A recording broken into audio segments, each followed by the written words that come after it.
Guys, welcome back to our YouTube channel. അപ്പോൾ ഇന്ന് ദുഃഖവെള്ളിയാഴ്ചയാണ്.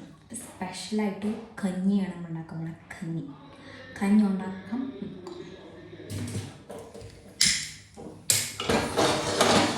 സാധാരണയായിട്ട് ദുഃഖവെള്ളിയാഴ്ച എന്തോ ഉണ്ടാക്കാം, അടയെന്തോ, ബട്ട് നമുക്കതുണ്ടാക്കാൻ അറിയത്തില്ല.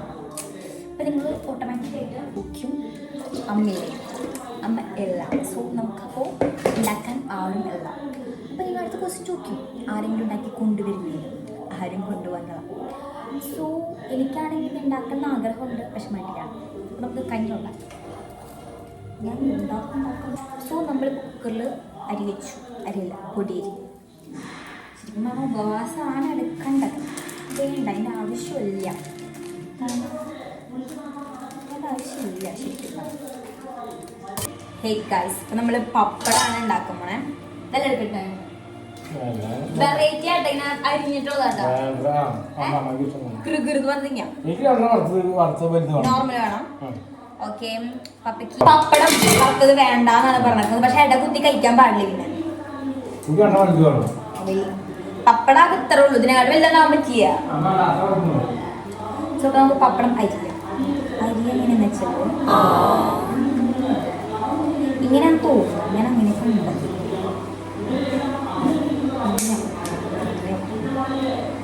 നമുക്ക് ഭംഗിയൊന്നും വേണ്ട, നമ്മുടെ ഇഷ്ടത്തിന് വേണ്ടി ചെയ്താൽ മാത്രം മതി.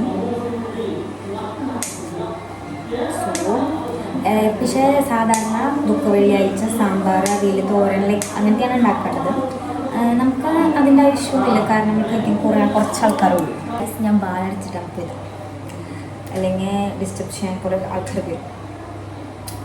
സോ ഇങ്ങനെയാണ് നമ്മൾ ഇതായിരിക്കേണ്ടത്. നമുക്കിപ്പോൾ ലഞ്ച് പറഞ്ഞാൽ ഇത് ഐഡിയ ഒന്നും ഇല്ല.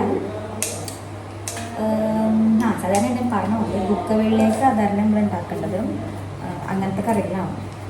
അപ്പോൾ നിങ്ങൾ അതാണ് ഉണ്ടാക്കേണ്ടത്. ഓക്കെ, എനിക്ക് അതുണ്ടാക്കാൻ അറിയാം, പെട്ടെന്ന് ഇതില്ല. സോ നൈസായിട്ട് ഇരുന്ന് നല്ല കറമ്പുകൾ കഴിക്കും. അപ്പോഴേക്കും കുക്കറിൽ നമ്മൾ കഞ്ഞിയാവും. സോ കഞ്ഞിയും പപ്പടും കോമ്പിനേഷൻ ലുക്ക് കണ്ടില്ല. ഞാൻ മേക്കപ്പ് ഒക്കെ ഇടാന്ന് വെച്ച്. ദുഃഖ വെള്ളിയാഴ്ചയാണല്ലോ.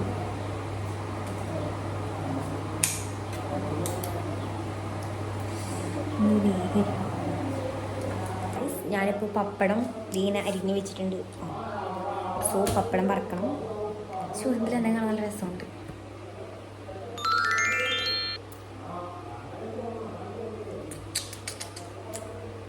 ഇങ്ങനെ നിന്നാൽ ഇന്നലത്തെ പോലെ ദോശ കരിഞ്ഞാൽ എന്നെ വീട്ടിൽ നിന്ന് പുറത്താക്കും.